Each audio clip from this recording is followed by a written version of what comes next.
For more, we can cross to Tirana and speak to Vladimir Karaj, a journalist and editor at the Balkan Investigative Reporting Network. Vladimir, thank you for speaking to France 24. This movement is called the Flamingo Revolution. Hello.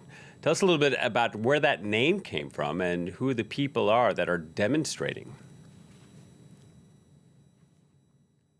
Like Flamingo probably was a name chosen because it sounds cool, it sounds interesting, and it also kind of represents the movement because it's in one side it's a movement about protection of environment in Albania, and in the other side it's a movement about freedom and democracy in the country. Like Albania may be seen as a democratic country, and for sure we have election once in 4 years, but people feel unheard, and that's why they're protesting in numbers that haven't been seen in the country from the 90s. So what I can say is that the protest is very diverse. The people participating in it come from different backgrounds, different ideology positions, but they're joined together to let's say, not just the government resign, but the cast of all politicians that have run the country for more than 3 decades now to be removed or to change into new people or people that can bring the country more closer to European Union, more closer to European values, in meaning more democracy and more freedom for them. Yeah, and those are very ambitious demands that protesters have. But as you say, all walks of life are out there on the streets in Albania. The question, though, is the country doesn't have elections until 2029. So is it realistic to think that the government would be willing to make any concessions? This is difficult to predict. The government, sort of autocratic government that we have here, is not the one that hears the people a lot. So they just come out from elections that they won because of a lot of factors, including a weak opposition. They won with a great majority, so they have enough MPs even to change.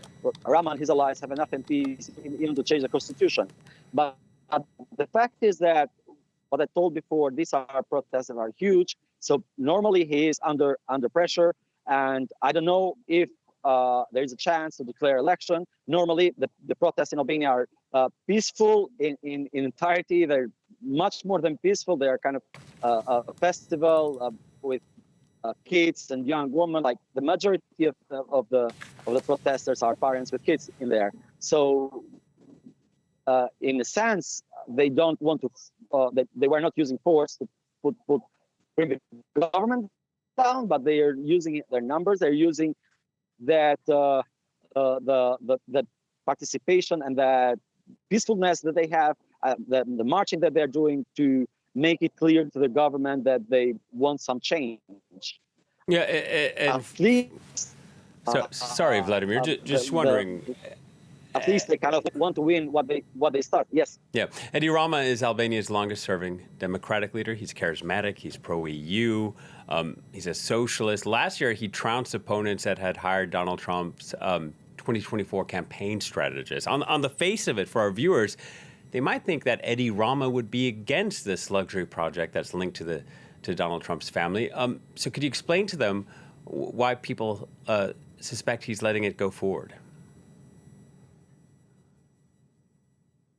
Basically, yeah, this is the image Rama has created for himself outside the country, but in the country is viewed more than as an autocratic, somebody that doesn't hear the people. So what we Albanians know about the project is that they want to do something there. We don't have any transparency at all. This is not publicly discussed. The people, even the villagers, the people that live close by, 1 kilometer away, from where they want to the building, they don't know anything about it. This is one of the things that made people angry. There's the fact that the government sees it like they decide, they do whatever they want, and there's no need to discuss the public.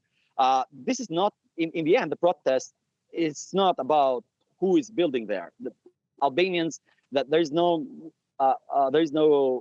let's say, they're not Sure, the protesters are joking with Ivanka Trump, saying that we found the island, but they are not directly against the Trumps or against uh, I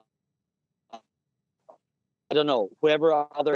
Main the protest is about Albanian government arrogance, the fact that they don't ask the people, the fact that this is not the only decision that they take, and the fact that they don't, as well, keep in mind that there is a big conflict on property there. So and people are not asked and people are not heard about it. So Albanians as well are protesting because this is a development that is that Rama wants, that is all over the country. Tirana being the capital is the place where this is seen more, with skyscrapers, high towers that are raised everywhere in the city without any real conversation with the people. And people feel a bit suffocated. People feel unheard. That's the main reason why they're protesting. As Right. long with suspicions that all of this comes from corruption, all of this comes from is related to money laundering. We have I don't know. We have plenty of investigation for our special prosecutors that tells us now that lots of this construction in the country comes from it's related somehow with money laundering. Right. So many of the grievances are domestic. There's corruption. There's governance. A lot of different issues here, but mainly domestic. Just curious, Vladimir. Edi Rama has been in power now for about 13 years, I believe. Is this the biggest challenge to his rule that we've seen yet in Albania? Yes, undoubtedly. Like last Saturday, not the one yesterday, but last Saturday we had a huge protest. Like I can, like as a journalist, I can estimate that hundreds of thousands of people were participating, because the protest lasted for 6 or 7 hours. People come and go in there, and there were huge numbers in the protest. There are huge numbers in they did after the protest, and we have a protest. All right, Vladimir, we're having some trouble with the correct connection there. We're going to have to leave it there. Thank you very much, Vladimir. Vladimir Karaj, joining us from Tirana. Thank you.